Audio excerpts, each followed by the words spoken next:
Tomorrow night, we will witness the final WWE pay-per-view slash network special of 2016. And it's exclusive to Monday Night Raw. As tomorrow night, it will be Roadblock, the end of the line. Hello, friends, and welcome to this special edition of Ridiculously Raw. It is Ridiculously Over Anthony Floyer here with you as we are going to preview tomorrow night's Monday Night Raw exclusive event, Roadblock, end of the line. It will take place tomorrow night from the PPG Paints Arena in Pittsburgh, Pennsylvania, the home of the Stanley Cup champion Pittsburgh Penguins. As six or seven matches around the card for this event. And with the help of my esteemed panel, which as of right now is only good old MF Michael Fletcher, who, as you all know, the host of the Cerebral Smack Talk and all things SmackDown Live.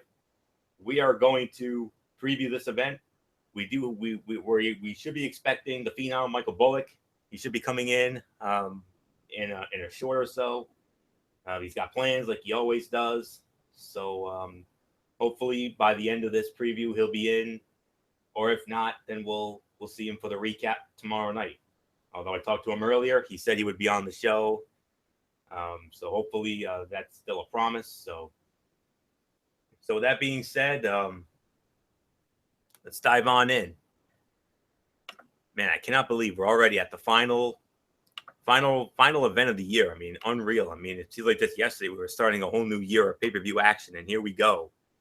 And now it's time to dissect what should be an interesting Roadblock event in Pittsburgh tomorrow night. So with all that being said, let's dive on in. And well, there is a pre-show match. Of course, you know our creed. We usually don't get into the pre-show match. But we have an interesting one though. It's going to be Big Cass going one-on-one with Rusev. That's going to be in the kickoff match that will take place at 7:00 tomorrow night on the network, 1 hour prior to the event. So you can check that out. So with all that being said, it is now time to dive into the main card for Roadblock end of the line. And we are going to start it off with the match that was just added. That was most recently added. And that is for the WWE Tag Team Championship. It's going to be the New Day defending against Cesaro and Sheamus. Well, what else is there to say except history was made this past Monday night on Raw in Philadelphia when the New Day survived not one, but two triple threat matches in the same night to hold on to their WWE Tag Team Championship. And with the win in both of those matches, they guaranteed that they would surpass the legendary Demolition Axe and Smash for the longest reign of any tag team champion in the illustrious history of World Wrestling Entertainment. Unreal. I mean, I honestly did not think we would ever see this day come. I mean, it would have been like one of the women of today surpassing the fabulous Moolah as the longest reigning women's champion in history. Of course, we know that's never going to happen. Nobody's going to hold the title for over 10,000 days like Moolah did. And I don't even think we're going to see that with the WWE Championship. I mean, AJ's the man for now, but I don't think we're going to see him surpass the run of Bruno Sammartino back in the 70s when he held the title for, I believe, 2,803 days, I think, which is the longest reign for the men's title and the whole 9 yards. But wow, New Day did it. Demolition's run was 478 days, which started at WrestleMania 4 when they knocked off Strikeforce, Rick Martel, and Tito Santana. Then they would end up losing it on a at a taping of Saturday night's main event in Worcester, Massachusetts at the Worcester Centrum to the Brainbusters, Arn Anderson and Tully Blanchard, formerly of the Four Horsemen. And that was a span of 478 days, and New Day in 22 minutes from now will be embarking on day number 483 as WWE Tag Team Champions. Cesaro and Sheamus, on the other hand, randomly thrown together tag team. A lot of people did not like the move. I'll admit it, I was one of them, and so was Michael Bullock. We hated the move because we all remember that Best of 7 series they had, back in the summer and into the fall, which ended with that epic 7th match at Clash of the Champions, even though it ended in a no contest. And the series ended in a no contest, and Mick Foley decided to push them as a tag team. And, it took a while, but they're finally gelling, and they really gelled the night when we saw that barroom brawl a la the APA a number of weeks ago on Raw, and they've really gotten together ever since. And I'll be honest, the fans are getting behind them. The fans are definitely, I think they're more behind Cesaro more than anything else. And boy, howdy, what Cesaro did on Monday night, that was some of his personal best work, in-ring work I've seen in quite a while. He was all over the place in that first triple threat match, which New Day survived, which featured Cesaro and Sheamus, and it also featured Luke Gallows and Carl Anderson. And then they got put into a second triple threat match as a punishment because of Xavier Woods getting a little too antsy with the champagne, and he got Raw Commissioner Stephanie McMahon all wet. And you know what happens when a $1 billion princess gets all wet because of champagne or anything? Hell have no fury like a woman scorned. And the New Day felt it, and they ended up having to defend against Kevin Owens and Chris Jericho and the newly reunited Shield of Roman Reigns and Seth Rollins, and they ended up surviving in that match. So we've been saying this for the longest time. When is the day going to come? When is the day going to come when the New Day are going to finally cough up the belts? We said, it's going to be this day. It's going to be that day. It's been no day. They've been finding ways to win. And Derek Ferreira said it in his preview video last night. He talked about shenanigans, and that's exactly what it's been. It's been almost authority-like shenanigans with the New Day. But hey, win's a win. Take it any way you can get it. And as my man Jesse the Body Ventura always used to say, win if you can, lose if you must, but always cheat. And that's exactly what the New Day has been doing as of late for the last couple of months now. Teasing a possible heel turn. Well, I'll say it like this. The tag team division has slowly but surely gotten better. And I've really liked what I've seen.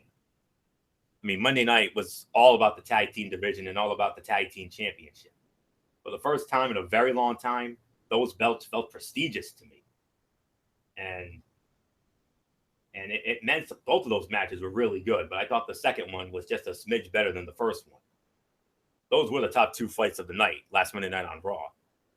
And I have no doubt in my mind that these two teams can definitely deliver another show-stealing bout. And I think they can. But I think this is where the New Day's run finally ends here. And Derek made another good point last night in his video as well. He talked about, remember when Nikki Bella was the longest Divas champion in history, 301 days? She ended up coughing up the belt to Charlotte. And that was about a week after she set the mark. And I think we're at about the week mark here. So I think lightning's going to strike twice here. Plus, you know how high they are on Cesaro and Sheamus anyway, as well as the fans. New Day, congratulations on becoming the longest champions in history, surpassing Axe and Smash. Something I never thought would happen, but it did.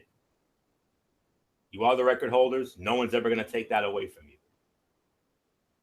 But I'm sorry, guys, as much as I love you, and I do, I'm afraid the run ends tomorrow night. I'm calling it. Winners and new WWE World Tag Team Champions, Antonio Cesaro and Sheamus O'Shaughnessy. How do you like that? Let's bring in good old MF Michael Fletcher. Come on in, MF. Tag team title match here. Cesaro and Sheamus winning a four-way match at tribute to the troops, knocking off the Golden Troops, the Shining Stars, and Gallows and Anderson to earn this opportunity. And now they have a chance to finally dethrone the New Day after they set the breaking Axe and Smashes record that stood for well over 28, almost 29 years. So, MF, your thoughts on this tag team championship bout? Is this where the New Day run ends, or are they, God forbid, going to continue? I mean, we've been saying, when is it going to end? When is it going to end? I don't know. I mean, I want it to be tomorrow. I want it to happen on Roadblock, end of the line. But there's so much uncertainty about what the future may be. But maybe this is it. Maybe this is the moment where we do crown new WWE Raw Tag Team Champions. I mean, we'll have to wait and see. But I'm going to go with you. I'm going to go with Cesaro and Sheamus to win the belt. And I'll say it like this. For some odd reason, I feel like if we were a tag team, you're a definite... Well, I feel like I'm more of the Antonio Cesaro because of the James Bond feel. But you're definitely the Sheamus, man. You got that... I remember there was a time, I don't know if you have it still, but there was a time where you kind of had the Sheamus look going. You know, with the goatee, with the beard growing out. The only thing you didn't have was the ugly haircut. That's the only thing you did not have. But you definitely had like a Sheamus look going for a time there, Florio. So, yeah. So, new tag team champions tomorrow. Uno, dos, fella. That's all I can say on that. So, yeah, I do a good Sheamus. Wow. I mean, for you to say that I got a Sheamus thing going, that's hey, I wouldn't mind that. I mean, to have had the career that he's had, absolutely. I mean, he's never been a tag champion, and it would definitely be something. I mean, he's done everything else there is to do. I mean, he's won both World Heavyweight Championships. He's been a U.S. champ. King of the Ring, Royal Rumble, Money in the Bank. He's done all of that, and he's also never been an Intercontinental champion as well. So, but that could come later down the road. But all right, so definitely appreciate that, fella. So with that being said, let's move on to our next match. And MF, you'll lead off on this one. We got ourselves a triple threat match for the WWE Cruiserweight Championship. We got Rich Swann defending against TJ Perkins and the Brian Kendrick. And MF, what else is there to say about this triple threat match for the Cruiserweight Championship? I mean, the Cruiserweights have been getting a lot of flack from us. Well, yep. Especially Michael Bullock. Yep. Who's gone as far as to boycott it. So, which means he sat out our Cruiserweight reviews until he sees better out of them. And of course, 205 Live just started up, and Rich Swann made history. So MF, I got to ask, is this the night when the Cruiserweights are finally going to earn our respect and give us a reason to take them seriously finally? I hope so. I know there's a lot of expectation. There was a lot of excitement with the Cruiserweights coming back, and unfortunately, it hasn't really panned out. There was a couple of good moments. I think the 205 Live really broke through when we saw the crowning of a new Cruiserweight champion when Rich Swann took the belt from D. Brian Kendrick. But as far as it goes, I don't know. I mean, we all thought after coming out of the CWC, the Cruiserweight Classic, and how epic that tournament was, we're thinking, oh my God, it's going to translate so great now that it's on Raw, and it hasn't really. There was a lot of excitement going in when we thought Kalisto was probably going to bring it over to SmackDown, but we saw what happened there when Baron Corbin basically cost Kalisto the fight. But I don't know. I mean, we'll wait and see what happens. But as far as the match goes, I think this is going to be interesting. I'm a big fan. As many people know, I am a humongous fan of TJ Perkins, TJP as I like to call him. Basically, Anthony always talks about his, the ring entrance, his with the theme song and everything else. Yes, one of the best entrants in WWE right now, and one of the best. But I love TJP because his style, his attitude. Even when he was in Beyond Wrestling and was wrestling here in the Northeast in the New England area, for Beyond Wrestling, because he did a few Beyond Wrestling shows and NCW shows, which is in southeastern Massachusetts, down in the Rhode Island area. That's how I knew about TJ Perkins. But he was really good because he was a big name, and he delivered in so many areas. So for me, I really enjoyed it. I love the body of work of TJP, but Rich Swann is right now. I like Swann. I like his attitude. I like his style. I like his charisma.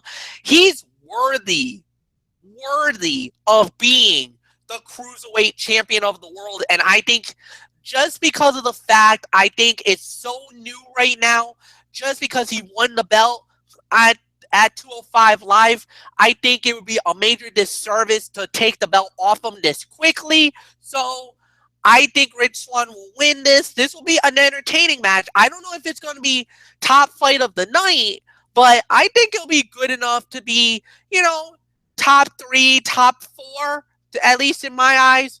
3rd or 4th best fight of the night. And right now, I'd probably say somewhere around like 2.5 stars I'm predicting for this fight. So, Anthony, I give it to you. This is where the train falls off the tracks. The 205 Live show has been ho-hum and not exactly compelling. Feels like yet another added expense to the WWE Network lineup with zero upside. The Cruiserweight title has not seen 3 different champions since the division rebooted. Plus, Raw has even put them all up for grabs in a match versus SmackDown Live at Survivor Series because, yeah. Now, don't get me wrong. I am a fan of all 3 guys. I am. However, all the fears and worries of them being on Raw instead of SmackDown Live have come true. I'm sorry. The ship has hit an iceberg and now has to correct course. When and how? Beats me. Leave that to the creative team. At Roadblock, Rich Swann retains. I think Rich Swann will walk out of there still the WWE Cruiserweight champion. Way too soon to take the title off of him. And then from there, no clue where the division goes from there. So I'm hoping and praying that this ends up being a better than average match, because that's all we've been getting on Monday Night Raw. Heck, we've been getting it on 205 Live as well, with the exception of that first Swann and Kendrick title match on the inaugural show. I mean, that fight was epic. That was 3.5 to 4 stars easy, but not.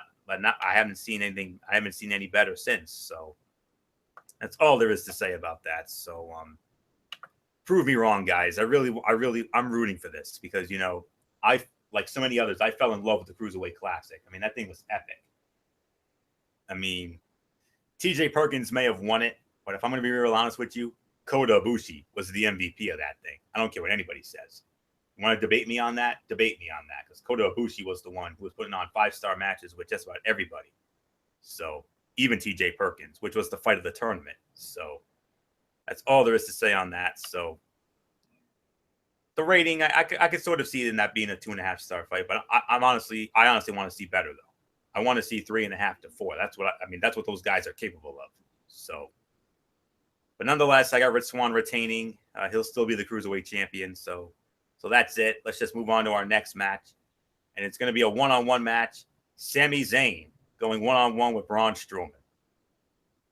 Okay. When the WWE draft took place, I was adamant that Sami Zayn and Kevin Owens had to be split up. It was not only fitting coming off their Battleground match, but it would have benefited both men's career and preserved their long-standing rivalry. WWE wanted Owens for SmackDown Live and Sami Zayn for Raw, but Owens wanted to be on Raw. Thus, he got his way and was half-heartedly put in a tag team with Chris Jericho, while Zayn did nothing. Of course, Finn Balor later got hurt, things were shuffled around, and now we are getting filler Raw matches featuring Owens versus Zayn. Yup. As this was going on, believe it or not, WWE was self-aware of the issue. Sammy was constantly barking at general manager Mick Foley to be given an opportunity and wanted the ball to run with. You see, WWE knows how great Zayn can be, but with Owens and others in the way, it was sort of tough. Enter Braun Strowman. Exact opposite of Sammy in every way. After some beatdowns and storyline progression, we finally got to the payoff. Either Sami Zayn was going to be traded to SmackDown Live for a real chance, or Mick Foley was going to give him his match against the monster Braun Strowman to prove his worth. In a brilliant yet predictable reveal, Foley not only gave him his match at Roadblock, but told him of his motivational plan to get him fired up. Shrewd move to mess with his mind, but it worked though. Sammy is now fired up more than ever and isn't going to let anybody get in his way, including Braun Strowman. Unfortunately, I don't see this going well for Sammy. Maybe a moral victory, if he can last 10 minutes, is his best bet. Which reminds me a whole lot of what we saw back in 1995 with Barry Horowitz and Skip, the late great Chris Candido, God rest his soul. You remember that prior to their SummerSlam bout in 95. I believe there was like a 10-minute challenge, a time limit challenge on a Superstars taping, and Barry Horowitz won it. And that started the whole Barry Horowitz Cinderella story of 95. But I don't see that happening with Sami Zayn. Vince McMahon and Kevin Dunn are very high on Braun Strowman because he's got their look. Big guy who can dominate at any time. And he's been getting a push over the last couple of months. I mean, why do you think they included him on the Raw Survivor Series team, which honestly, I didn't even have him on that team. I had Rusev being the fifth guy on that team, although I had the other four. But nonetheless, though, I got Braun Strowman winning this bout, so that's all I can say on that. Should be an interesting fight, though. So if anybody can get a more than passable match out of Braun Strowman, leave it to the man formerly known as El Generico in Ring of Honor to do it. So with that being said, I got to go with Strowman. So MF, your boy, Sami Zayn, your boy who you used to cover when you would cover ROH as El Generico. I think he's the guy that can finally get a passable match out of Mr. Strowman. I hope so, because like you said, this is going to be a very interesting situation, an interesting dilemma. Can they actually do it? Can it actually be done? I hope so. I truly think that it would be amazing to see it. This would be a great matchup. If they really hold true to that 10-minute time limit, which I think they are, I think Sammy will last 10 minutes with Braun Strowman. I think if it does go into that 10-minute time limit where Sammy lasts and does win that fight to going the extra 10, I have no doubt in my mind that they'll get the job done and the whole 9 yards. So yes, give me like I said, if it's one of those matches where it's a 10-minute time limit, I'm gonna go with Sammy to last the 10 minutes and win the match. If it's just like a regular one-on-one, then I'll disagree and I'll say Strowman wins outright. But like I said, it really depends on what type of a match we're looking at. If it's like that Barry Horowitz match where you got to last 10 minutes with the guy, then like I said, I'm going with Sammy. Then I'm going with Sami Zayn. So Floyo, let's move on.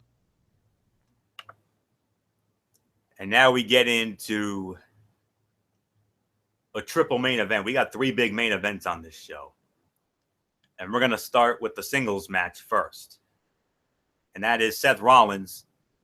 Seth Rollins will be going one-on-one with Chris Jericho.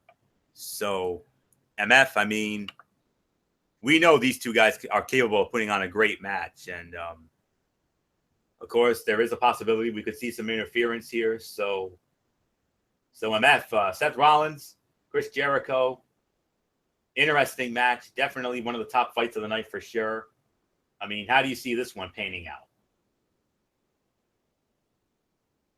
The way I see it panning out is that I think it's going to be a very interesting matchup. I think it's going to be a compelling matchup. I think it's going to be a great fight. I think it's going to be a one-on-one battle, a scrappy battle all the way down to the end. I just think this is going to be the one night where I'm going to go with Chris Jericho. I think Jericho will beat Seth Rollins here. I don't know why. I just feel like Rollins is um, he's been good but not great. But I think the fans are really siding with Jericho now. They're really embracing him.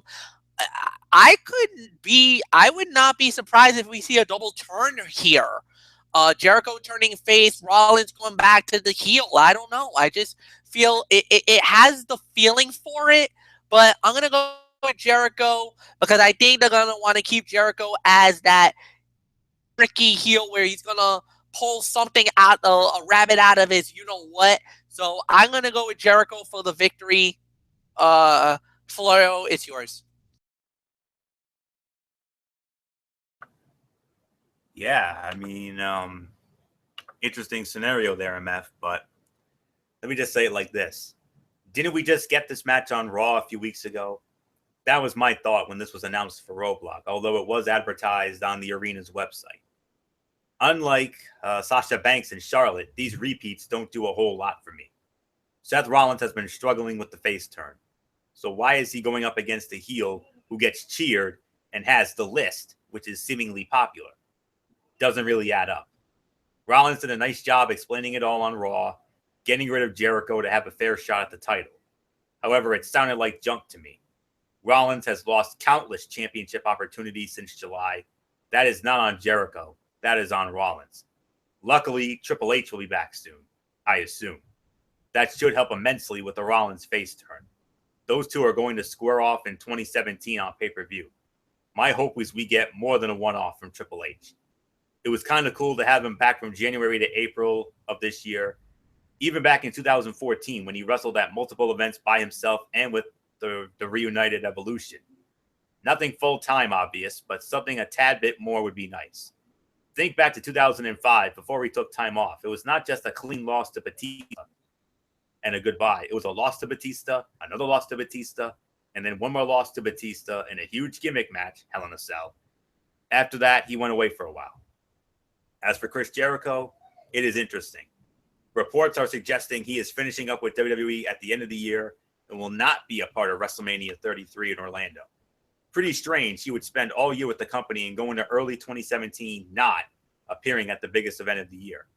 Doesn't make much sense to me. Personally, the Kevin Owens pairing, for some, hasn't been their cup of tea, but fans like myself have seemed to enjoy it. So I would ride with it as long as possible. Again, not for some, but if others like me are digging it, cool. That would suggest a one-on-one clash at Mania. Survivor Series in Canada felt like the right time, but we are past that. Title or no title in the picture, Jericho would be the face. A big win like that for heel Owens in early 2017 would be great. This Y2J run ending without that match would feel like a waste. Ultimately, the story dictates Seth Rollins beats Chris Jericho and earns a fair WWE Universal Championship showdown with Kevin Owens either at the Royal Rumble or on a January Monday Night Raw, which is where Triple H returns again to cost him the match and begin the hype to WrestleMania 33. So that's how I feel about it. I'm going to go with Seth Rollins to win the match. And I think that's going to set up him possibly getting, once again, back into the Universal title picture. Maybe he could end up challenging whoever the champion is, whether it's Kevin Owens or even Roman Reigns, possibly at the Royal Rumble or on the Monday Night Raw in January. So we'll have to wait and see how that goes down. But for right now, I got Seth Rollins winning the match. And now we come to I'm gonna go against my grains here. I'm gonna go with what I think should be the main event last, because I want to get into this fight next. To some, this is probably, I mean, for I'm gonna tell you right now, my gut is telling me that the next match we're gonna get into is most likely going to be the main event of this show, but my heart is telling me another match will be the main event. But I'm gonna go with the match that my gut is telling me will be the main event. For the WWE Universal Championship, champion Kevin Owens defending against challenger and current United States Heavyweight Champion Roman Reigns. Well, as I just outlined, it feels like we are due one more Kevin Owens and Seth Rollins title match. That would suggest no title change at Roadblock. It would also suggest Kevin Owens will ride into the road to WrestleMania as the top champion on Monday Night Raw. Who would have ever thought that? Of course, he is not facing any ordinary opponent on Sunday. He is wrestling the guy, Roman Reigns, who, of course, as we all know, is currently public enemy number one in the eyes of the IWC. The guy who is also the current United States Heavyweight Champion. The person who has been beating Kevin Owens all over the country for the past month. The guy who's headlined each of the last 2 WrestleManias. The guy who rarely loses clean. The guy. I don't know about you, but it may be a struggle to make it to Mania with Kevin Owens as Universal Champion. Not like television ratings are doing much of anything. Besides that, you just have to look at future options. That is the best way to judge current events in the WWE, by looking forward. Who would be next for Owens? Okay, one last showdown with Rollins. All right, fair enough. Then Jericho, maybe, I suppose, if they finally pull the trigger on that feud. And then, well, I initially thought perhaps an Elimination Chamber title defense if Raw gets that event, but let's face it, I found out that the Elimination Chamber is not going to be a Monday Night Raw exclusive event. MF, you're going to be very happy to know that the Elimination Chamber is going to be exclusive to you and your boys and gals of SmackDown Live. How about that? But I think it's going to be maybe something with the Royal Rumble winner, Sami Zayn, or maybe even, if you saw the promotional poster that was released earlier tonight, a certain Demon King, if you know what I mean. That was just thrown out there on Raw like nothing. But with Roman Reigns, the floodgates open. The possibilities are endless. Anything WWE wants to do, they will do. Current U.S. champ or not, we have seen that be ignored in the past. Shawn Michaels and John Cena were the World Tag Team Champions when they main evented WrestleMania 23, for goodness sakes. Nobody cared.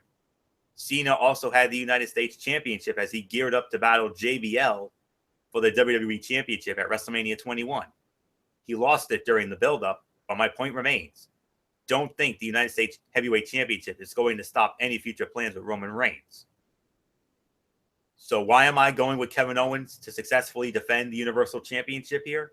2 reasons. One, as I just said, I think one last Seth Rollins title shot works best against Kevin Owens, not Roman Reigns.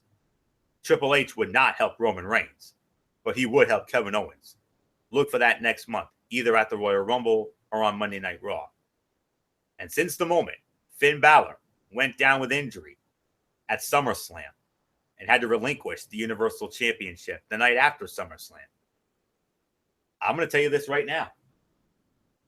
I know I'm jumping the gun here. I know I'm about to really open up a Pandora's box here, but I don't care. Since the moment Finn Balor went down with the injury last summer, he's been my pick to win the Royal Rumble match. Honestly, I've got Finn Balor winning the Royal Rumble match. I really do. Months later, still my pick. He and WWE made it very clear from the beginning of his rehabilitation that the Universal Championship was his goal upon returning, nothing else. The comeback to the title he never lost writes itself in early 2017. Finn Balor versus Kevin Owens, or Finn Balor versus Roman Reigns? You tell me what works best. So, with all that being said, I'm going to be real honest with you. My gut is telling me Roman Reigns is going to win the belt. I watched Derek's video last night. He even went as far as to say Roman Reigns was going to win the belt. But I don't think they're ready to give up on Kevin Owens just yet. So I got to say Kevin Owens is going to successfully defend the Universal Championship, because I think we're going to see one last one last title bout with him and Rollins, which, like I said, will either be on at the Royal Rumble. I think it's more likely the Rumble than any Raw in the month of January. And then maybe a feud with Jericho. I mean, they've been teasing that for the last month. I think that feud will come to fruition, and I think Owens will go over in that. And then come the Royal Rumble. If you didn't see the promotional poster that was, I guess, released earlier today or recently, Finn Balor's picture is on that. They got Finn Balor on that sucker. What does that tell you? What does that tell you? You know what that tells you. You know what it tells us. Why do you think they would have Finn Balor's picture on a promotional poster for one of the biggest events of the year in the Royal Rumble? Gee, I wonder. Oh, yeah. He's coming back. We're going to see him in San Antonio next month. His rehab's going a hell of a lot better than they initially thought it would. And you know what that means. Not only are we going to see him in San Antonio, but he's also going to be in the Royal Rumble match. And not only that, he's going to win the Royal Rumble match. And he's going to challenge for that Universal Championship. The title he never lost. He had to relinquish it 24 hours after winning it at SummerSlam. What makes you think it's going to be for the Universal title? Are you saying that the winner of the Royal Rumble gets to choose the belt? What if it's not the Universal title? Great point. You want to go after a fellow Bullet Club member. Whoa. I'll tell you right now, if that happens, if AJ Styles is still, well, I think it's very likely, if AJ Styles is still the WWE champion going into WrestleMania 33, and if Finn Balor wins the Royal Rumble and says, thanks for the opportunity, Raw, but I'm going to go to a show where I think I can get a better opportunity, which is SmackDown Live, because we all know Shane O'Mac and Daniel Bryan are all about the opportunity, as well as MF. That's what he's all about, is opportunity. You book AJ Styles against Finn Balor for the WWE Championship at WrestleMania 33. We're looking at the greatest match in WrestleMania history. I don't care. I'm telling you right now, you book that match, Balor versus AJ for the WWE title. It is gonna be at the level of Wrestle Kingdom 10 when AJ fought Nakamura. It's going to be that epic of a fight. You thought you saw Shakespearean drama. You thought you saw 5-star classics and beyond. Yep. You ain't seen nothing if that fight happens. It will go down, and I'll even go one step further. It could be match in WrestleMania history. It could be bigger than Macho and Steamboat from 3. Absolutely. And it could be bigger than, well, what we currently have as the greatest match in WrestleMania history, which of course is the end of the era Hell in a Cell match with Taker and Triple H with Shawn Michaels as the referee at WrestleMania 28. Yeah. Or the other greatest match of WrestleMania history, Undertaker and Shawn Michaels at the 25th anniversary of WrestleMania, which you and I watched together at my house, MF. You remember how blown away we were by that sucker. So, oh yeah. I'll tell you what. WWE, you got a golden opportunity here. MF just threw you a bone here. Of course they're not going to listen to me.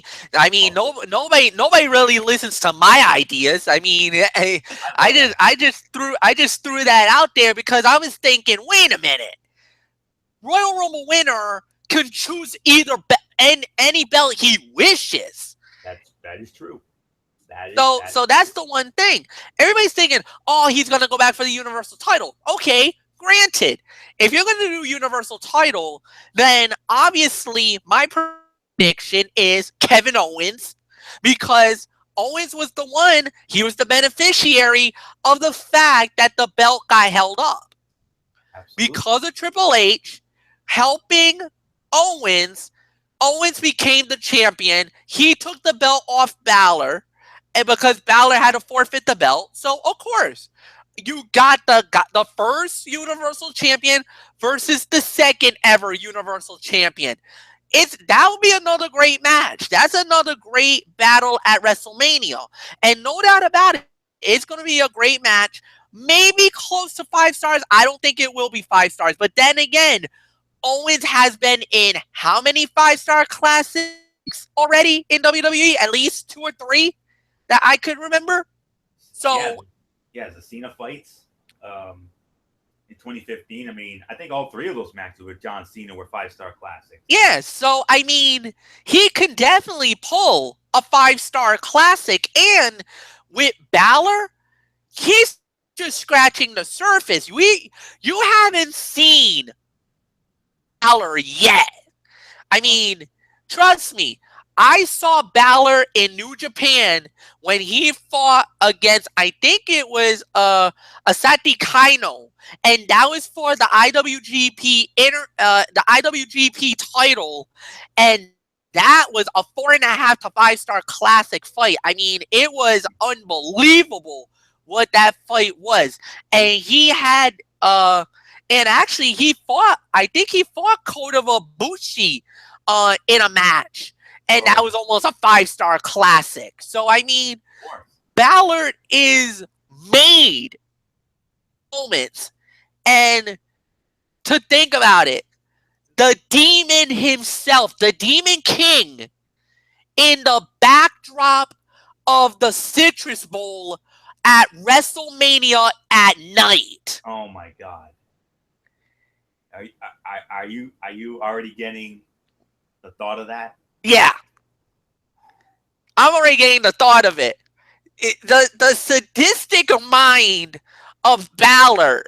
What is he gonna bring to WrestleMania? That's the big question. Because he's gonna be in it. It's almost a given he's gonna be in it. It's just at what capacity? Is he fighting for the Universal title? Is he fighting for the WWE title? It's just we don't know what we're gonna get. But let's not get too far ahead. Yes, we know Ballard is probably going to be in the Royal Rumble. He's going to be one of the favorites to win it, but that's not what we're here for.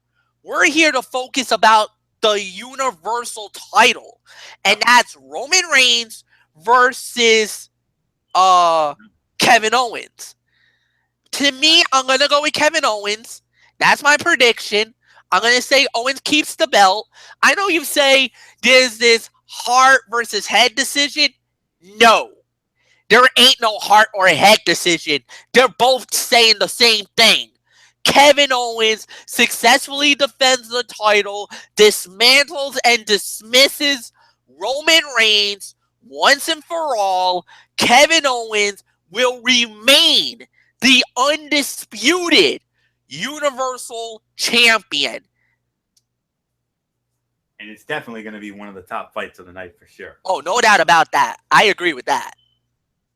But I don't think it's going to be the fight of the night, because what we're going to get into now, which MF's going to start it off on, the match that honestly I feel should be and better be the main event of this event.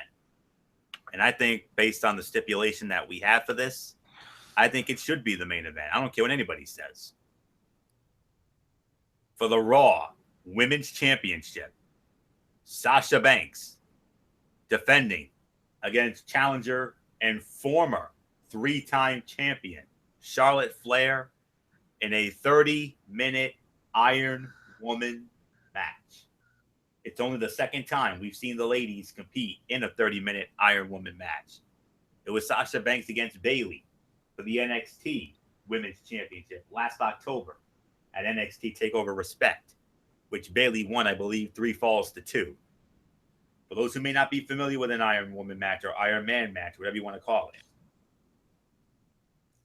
it's going to be a 30-minute time limit. We're going to go with the full 30 minutes. Whichever lady scores the most falls, the most decisions within that 30 minutes will be the winner and the Raw Women's Champion. And according to Derek Ferreira, It's been put in the contract. No more rematches. This is truly the end of the line. Good old MF, Michael Fletcher, Sasha Banks, and Charlotte, for the better part of this year, have torn the house down and given us some instant classic matches, including their most recent match on the Monday Night Raw just a few weeks ago in Charlotte, North Carolina, that Falls Count Anywhere match, which we all rated 5 stars, where Sasha won the title yet again. So, in the city where it all started this year, the first Raw after the brand extension draft, the very arena, Pittsburgh, the very arena where this whole thing started back in the summer, 5 months ago. This is the end of the line. Does the boss retain your girl, Bill McConnell, your 2184 crew mentor? Are you boys going to be celebrating over Sasha finally retaining? Or is the queen going to go back on her throne for a 4th time, as she is undefeated in pay-per-view matches? So it's the end of the line, man. Hype man this thing, if you would. There's really nothing more to say. I mean, 30 minutes of hell is what you're about to see. These two women are going to put everything on the line for the richest prize in their industry, for the WWE Raw Women's title. It don't get no bigger than this. Sasha and Charlotte has gone through a war of attrition, a war of finding out who is the best. And the other kicker is they both won on the other person's turf. Charlotte won Hell in a Cell in Boston and took the belt off Sasha. Sasha, in turn, beats her on a Monday Night Raw in a no DQ fight in Charlotte's own backyard. So they both have done it. This is, without a doubt, the end. No bigger fight than this. One way or another, it comes to an end. And at the end of the day, at the end of everything, I gotta say it, Sasha wins. I think Sasha will win it. I think she'll keep the belt. I think they're gonna move her on to the next storyline, which is probably Nia Jax before they get to Bayley, but we'll wait and see. But when it's all said and done, Anthony, I got Sasha Banks winning this one. I'll even go with the count. I think it's gonna be 2-1. I think Sasha will win the bout by the final score of 2-1 over Charlotte. Sasha Banks still the WWE Raw Women's Champion. Very bold prediction there, MF. I mean, all right, first things first. WWE needs to move on from this feud after tomorrow night. Move on, move forward, and do not be tempted to look back. At least until after WrestleMania season, or even longer, depending on maybe another draft next summer. Who knows? Either way, my guess is 99.9999, and all of us all agree the storyline is ready to end. That being said, what a ride. What an adventure these two have taken us on in 2016. People complain about short-term feuds and blah, blah, blah. Well, here we are, a legitimate back-and-forth battle between two equally special talent that trade wins, losses, segments, and have somehow both come out of this looking better. It is for that reason the title changes and gimmicks matches have not actually bothered me too much. It is logical Charlotte wants to continue to up her game, and the response from Sasha Banks is the same. She wants to prove herself in any match against the best. I love that it is culminating in the ultimate test, an Iron Woman match.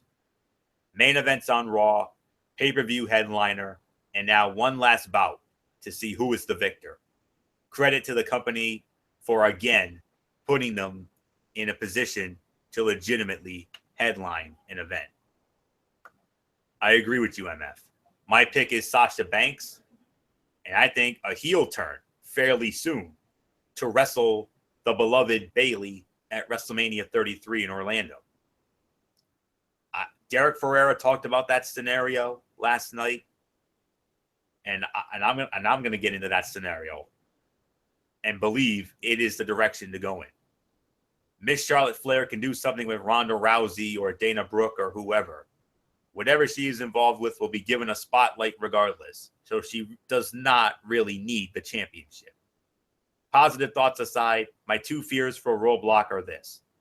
First off, Ric Flair turns on Sasha and helps Charlotte win the title for a fourth time. It keeps her one-on-one undefeated pay-per-view record alive, and the family gets reunited, which is going to happen at some point anyways. Please, no more title changes, though. Not sure I can take one more. Secondly, a draw. Yes, a draw. A tie as the clock hits 0. Sasha remains champ, and Charlotte keeps her pay-per-view win-loss record strong. Kinda. That would, of course, mean one more match. Hopefully, the company simply wraps up this present with a bow on top at Roadblock. Sasha beats Charlotte fair and square, and as announced, and as put in the contract, no more rematches. Maybe we could see Sasha have a warm-up feud with Nia Jax. Maybe around the time of the Royal Rumble or the next Monday Night Raw exclusive event, Fastlane, which will be on Sunday night, March the 5th, at the Bradley Center in Milwaukee, which was just announced just a couple days ago. And then after that, maybe we turn Sasha heel and we renew perhaps the greatest women's rivalry in NXT history with Sasha Banks and Bayley for the Raw Women's Championship on the grandest stage of them all, WrestleMania 33 at Camping World Stadium, or as I still call it, the Citrus Bowl in Orlando, Florida on April 2nd. As the Beach Boys once famously sang, wouldn't that be nice? Oh yes, it would.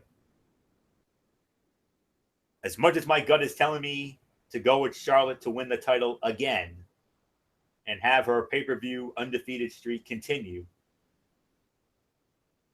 I got to go with Sasha. Please let Sasha have a legitimate run with the title. All three of her runs have been cup of coffee runs. Well, the previous two, I believe this is her third. She's in her third run as the Raw Women's Champion. Don't let this be another cup of coffee run, please. Her other two were cup of coffee runs. From all the matches that they've had, the Monday Night Raw after the brand extension, which far and away has been the best Monday Night Raw show of it. Although we've been seeing some very good shows as of late over the last month or so. Monday Night Raw has actually been giving us some damn good shows on TV, believe it or not. Not the greatest, but better than that crapola we were enduring late summer and early fall. Don't get me started on that nonsense. But that first Raw, which was in Pittsburgh, which is where this pay-per-view is going to be tomorrow night, Sasha Banks won the title. It was an epic match. And then SummerSlam. What a mess that fight was. That was a disaster. Charlotte won the belt anyway because of injury concerns for Sasha. Then Clash of the Champions. Nothing really amounted there. And then, of course, October the 3rd, when they main evented Monday Night Raw at the Staples Center in Los Angeles, Sasha wins the belt again. Then, less than 4 weeks, just about 4 weeks later, she loses in her hometown of Boston to Charlotte Flair, which angered a lot of us. And then, inside that first ever Women's Hell in a Cell match, which actually was the main event. And then, of course, the Monday Night Raw back on November the 28th in Charlotte, North Carolina, the 5-star classic, the women's match of the year, the Falls Count Anywhere match, where Sasha Banks won it again. Please, let this be the beginning of a long-term run for the boss. Have her win this fight. Have her finally move past Charlotte Flair. Then maybe start a brief program with Nia Jax, which could culminate in a bout at Fastlane in March, on March the 5th in Milwaukee. Have Sasha go over there. And then, of course, set up what the fans have been wanting since both of these young ladies were called to the main roster. The explosion, the implosion of the Boston Hug connection. Give us Sasha and Bayley one-on-one for the Raw Women's Championship on the grandest stage of WrestleMania. You do that, it could surpass the women's title match from this year, which featured Charlotte Flair, Sasha Banks, and Becky Lynch. They tore the house down at Jerry World. Those baby girls stole the show. Let's not kid ourselves. They stole the show. On a night where it was all about Triple H and Roman Reigns. A night where it was all about Undertaker and Shane McMahon in Hell in a Cell. All about Dean Ambrose and Brock Lesnar in a street fight. Did any of those fights steal the show? No. The ladies stole the show at WrestleMania. And if you do that with Sasha and Bayley in Orlando, they could steal the show again. Who knows? Unless, of course, we do that wild and crazy scenario we just came up with or MF just came up with. A possible Styles Balor WWE title match in Orlando. Holy crap, that would be the greatest thing ever. Let's not kid ourselves. So, but nonetheless, Charlotte Flair, your undefeated streak on pay-per-view is coming to an end. Sasha Banks finally exercises those demons and will finally successfully defend the Raw Women's Championship against Charlotte Flair. 2-1 seems like a fine bet, but I'm going to go with that same score that she had with Bayley at TakeOver Respect, 3-2. I got Sasha Banks winning and retaining the Raw Women's Championship. So with that being said, let's get into our final thoughts about our excitement level, our prognosis for how we think this event could go down. And for me,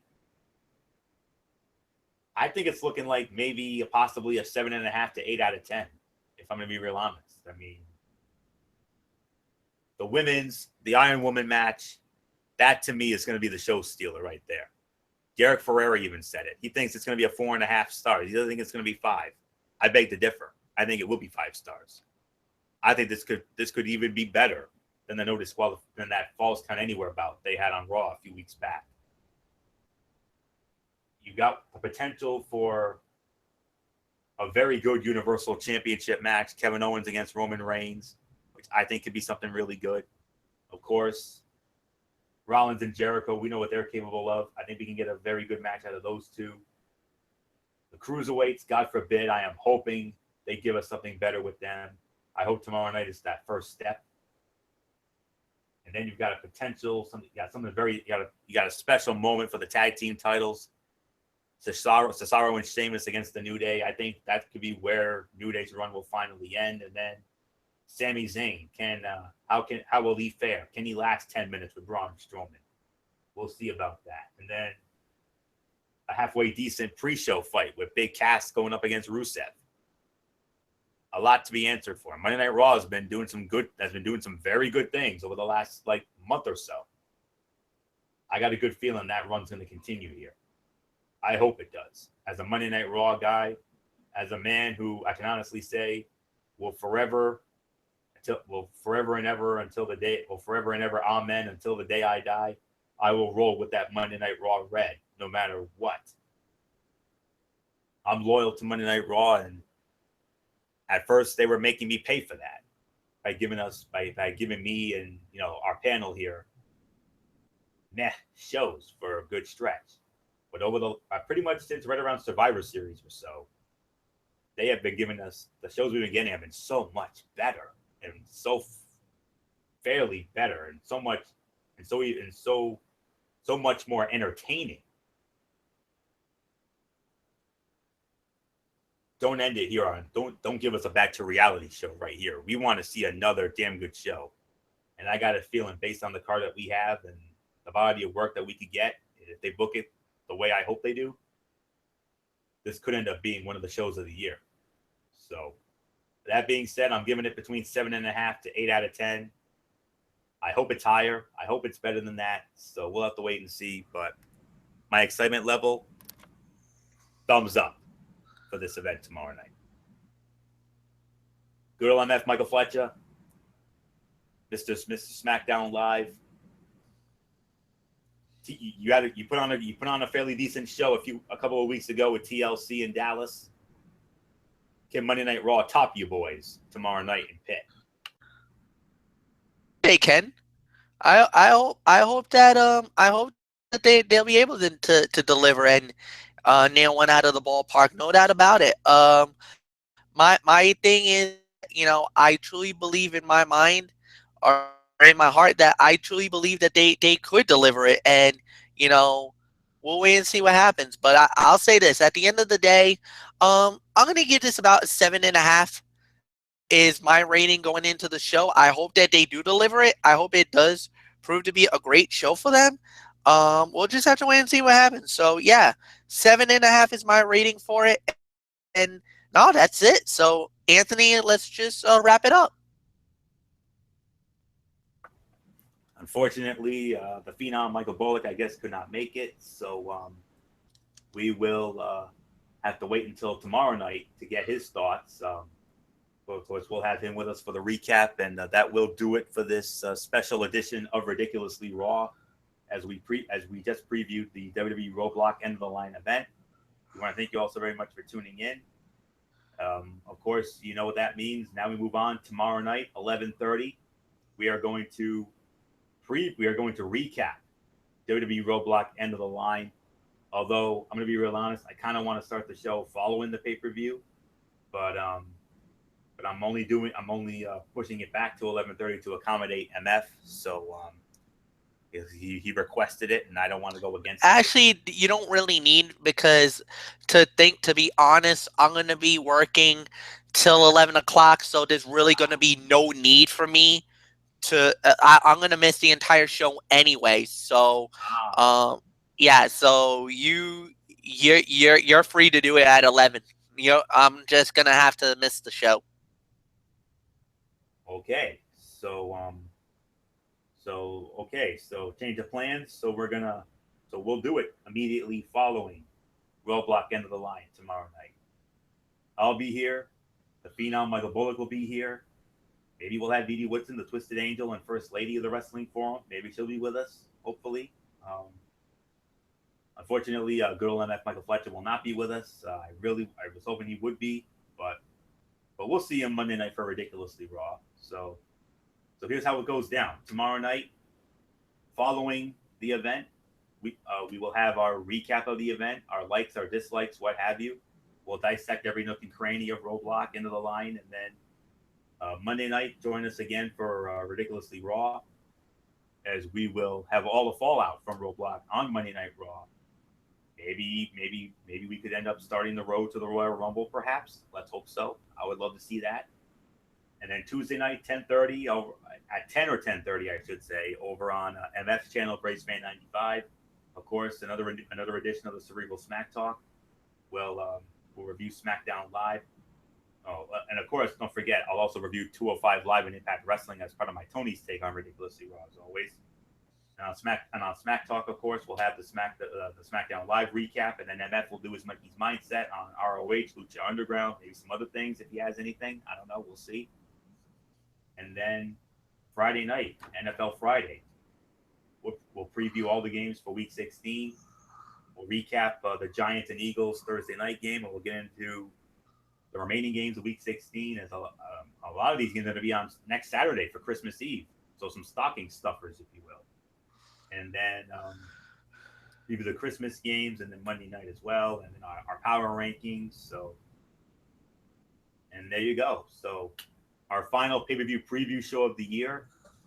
We're not going to be doing this again until the weekend of January 28th and 29th, because that's when the Royal Rumble goes down, and that's a joint effort show, which means I'll run the preview show, and MF will run the recap show. Simple as that. So, that's how we decreed it. So that's it. So until tomorrow night for our recap of Roadblock, it's Ridiculously Over Anthony Florio here for good old MF Michael Fletcher, and in spirit, the Phenom Michael Bullock, the First Lady of the Wrestling Forum, the Twisted Angel Dee Woodson, and of course the man who's responsible for all of this, the brainchild behind all of this, the Hardcore Python Derek Ferreira.